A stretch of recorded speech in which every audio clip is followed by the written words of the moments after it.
जय हिंद दोस्तों, आप सबको इंडिया में जान पर स्वागत है। दोस्तों, आप सब जानते हो अब भारत भारत का जो ब्रह्मोस मिसाइल है उसको लेकर अब पूरी दुनिया में डिमांड बहुत ज़्यादा बढ़ रहा है, खासकर एशियन कंट्री में।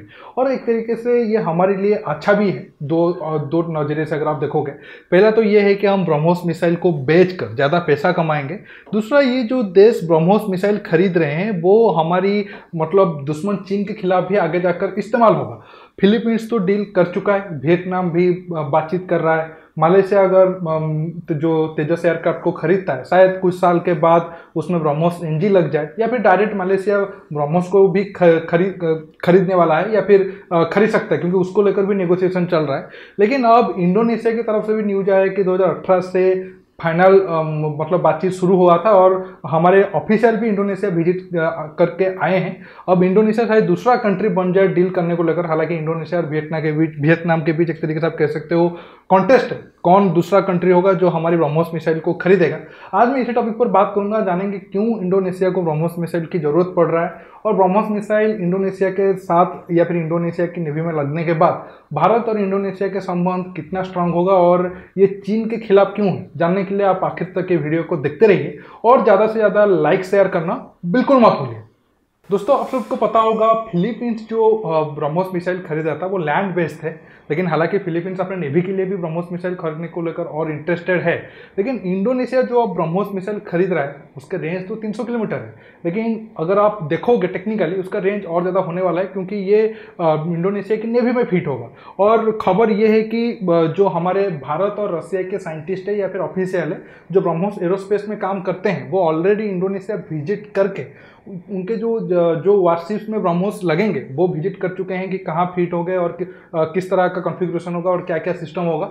वो सब कुछ डिस्कस हो चुका है या फिर फाइनल हो चुका है। तो ऐसे होने से क्या फ़ायदा होगा, मिसाइल का रेंज तो 300 किलोमीटर है, लेकिन सिर्फ जितने दूर तक जाएगा, मतलब अगर मैं आपको मैप के जरिए समझाने की कोशिश करूँ, ये रहा फिलीपींस, ये आप देख सकते हो, ये रहा इंडोनेशिया। मान लो फिलीपींस के पास ब्रह्मोस है, तो वो अपनी लैंड एरिया पर ही उसको डिप्लॉय कर पाएगा। जब चीन के शिप्स 300 किलोमीटर के अंदर आएंगे तो फिर वो ब्रह्मोस फायर करके उनको तबाह करेगा। लेकिन अगर हम इंडोनेशिया की बात करें तो ब्रह्मोस की रेंज तो 300 किलोमीटर है, लेकिन उनके शिप्स जहां तक जाएंगे, मतलब मान लो इंडोनेशिया के शिप्स इस एरिया पर प्रेजेंट है, तो यहाँ से 300 किलोमीटर तक हो जाएगा ब्रह्मोस का रेंज। लेकिन फिलीपींस के साथ ये सुविधा नहीं था, क्योंकि फिलीपींस का जो ब्रह्मोस मिसाइल है वो अपनी लैंड पर ही तैनात होते हैं। इसी वजह से इंडोनेशिया के पास जो ब्रह्मोस होगा वो और ज़्यादा खतरनाक होगा चीन के खिलाफ। क्योंकि फिलीपींस के पास ब्रह्मोस होने से चीन को यह था कि अगर चीन उसके ज़्यादा नज़दीक जाएगा तो उसके वारशिप्स को खतरा होगा। लेकिन इंडोनेशिया के साथ ऐसा नहीं है। इंडोनेशिया अपने वारशिप्स के साथ ब्रह्मोस को लगाकर अगर कभी जरूरत हुई जंग करने की या फिर चीन को डराने की, तो उनके करीब जाकर भी ब्रह्मोस के जरिए चीन को वो धमका सकता है। क्योंकि साउथ चाइना सी एरिया में या फिर खासकर ये जो आइलैंड आप देख सकते हो, ये एरिया में इस आइलैंड को लेकर ये जितने भी कंट्री है वहाँ पर विवाद है। चलो, ये जो आसपास में कंट्री है अगर वो ये आइलैंड को लेकर क्लेम करते हैं तो समझ में आता है, लेकिन आप देख लो चीन कितना दूर है, फिर भी वो चीन आकर ये आइलैंड पर क्लेम करता है। तो इसी वजह से बहुत ज़्यादा प्रॉब्लम है। और आप देख सकते हो इंडोनेशिया का अगर स्ट्रैटेजिक इंपॉर्टेंस देखोगे, स्टेट ऑफ मलाका बिल्कुल इंडोनेशिया के होते हुए जाता है, और यहाँ पर सवांग पोर्ट पर इंडियन नेवी का भी प्रेजेंस है एक तरीके से। तो अब ब्रह्मोस मिलने के बाद जो एक तरीके से इंडिया और इंडोनेशिया के रिलेशन है वो और ज़्यादा स्ट्रांग होगा। हालांकि अगर पिछले 8-10 साल देखोगे आपको लगेगा कि इंडोनेशिया भारत का दोस्त कंट्री है, लेकिन पहले ऐसा नहीं था। हाँ, जब इंडोनेशिया को आज़ाद करने में एक तरीके से कह सकते हो भारत भी एक अहम भूमिका था, खासकर बिजू पटनायक जी का। लेकिन बाद में इंडोनेशिया ने 1965 जंग में भारत के पीठ पीछे छुरा घोंप कर पाकिस्तान को सपोर्ट किया था। सबमरीन भेजा था भारत के खिलाफ। 1971 में भी पाकिस्तान को सपोर्ट किया था। कश्मीर को जो कौज है बहुत टाइम तक पाकिस्तान को इंडोनेशिया ने सपोर्ट किया था। बहुत सारे एक तरीके से आप कह सकते हो मौके पर इंडोनेशिया ने भारत को जो कर्जा चुकाना था वो ना चुकाकर भारत के खिलाफ एक्ट किया था। लेकिन अब पिछले कुछ दिनों से इंडोनेशिया एक तरीके से कह सकते हो लाइन पे आ रहा है, क्योंकि उनको पता है भारत जैसे बड़े कंट्री के खिलाफ नहीं जा पाएंगे ऑलरेडी, अगर चीन उनके खिलाफ है या फिर चीन उनको खत्म करने की कोशिश कर रहा है।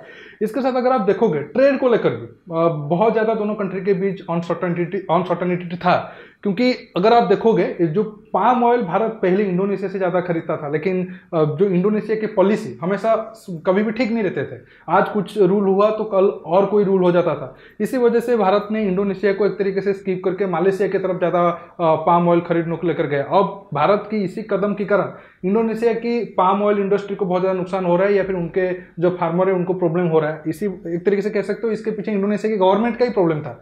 लेकिन अब ये सारा प्रॉब्लम आहिस्ता आहिस्ता ठीक हो रहा है, और हम अगर मिलिट्री लेवल पर अपना रिलेशन को बढ़ाते हैं तो ये दोनों कंट्री के लिए बहुत अच्छा होगा। और जैसे मैंने कहा, अब भारत का जो लुक ईस्ट पॉलिसी है उसमें इंडोनेशिया, वियतनाम, फिलीपींस, मालयशिया, ये सारे कंट्री एक साथ आना बहुत जरूरी है। क्योंकि अगर हमें चीन को काउंटर करना है तो साउथ चाइना सी रीजन में भारत का प्रेजेंस ज़्यादा होना चाहिए, और ये सारे कंट्री के साथ ना सिर्फ मिलिट्री रिलेशन, हमारा ट्रेड रिलेशन भी ज़्यादा होना चाहिए। दोस्तों आज के टॉपिक में बस इतना ही। अब आप समझ गए होंगे, हालांकि आपका और एक सवाल भी होगा, चलो भारत तो ब्रह्मोस मिसाइल बेचने के लिए राजी है इंडोनेशिया को, और इंडोनेशिया भी खरीदने के लिए इंटरेस्टेड है, क्या रसिया एग्री करेगा? क्योंकि अब अगर आप देखोगे सुखोई 35 डील इंडोनेशिया ने कैंसिल किया है, F-18 और खबर ये आ रहा है कि राफेल की तरफ जाएगा। लेकिन दोस्तों मेरा ये है कि रसिया ने भी एक तरीके से एग्री है कि इंडोनेशिया को ब्रह्मोस मिसाइल बेचा जाए, क्योंकि ठीक है अगर आप देखोगे इंडिविजुअली इंडोनेशिया और रसिया का रिलेशन, उसमें प्रॉब्लम जरूर आया है। लेकिन अब यूक्रेन जंग में भारत रसिया से इतना ज़्यादा क्रूड ऑयल खरीदा है, या फिर रसिया को एक तरीके से कह सकते हो बुरे वक्त में सपोर्ट किया है, अब रसिया इससे अब रसिया ऐसे छोटे मोटे डील में भारत को बिल्कुल रोकेगा नहीं। अब आप समझ गए होंगे, फिलीपींस के बाद अब इंडोनेशिया में भारत का दूसरा ब्रह्मोस मिसाइल लगने वाला है, और ये डील जितना जल्दी होगा उतना ज़्यादा हमें इकोनॉमिकली और स्ट्रैटेजिक रिलेशन के हिसाब से भी फायदा होगा। दोस्तों आज के टॉपिक में बस इतना ही। आपको ये वीडियो कैसा लगा नीचे कमेंट बॉक्स में कमेंट करके बताइए, और ये वीडियो को ज़्यादा से ज़्यादा लाइक शेयर करने के साथ साथ आप मेरे चैनल को सब्सक्राइब करिए, और सब्सक्राइब बटन के पास जो बेल आइकन है उसे प्रेस करिए, ताकि आगे आप मेरे आने वाले वीडियो को मिस ना कर सके। दोस्तों रुकता हूँ, बहुत जल्द और एक नए टॉपिक के साथ मिलूंगा। नमस्कार, जय हिंद।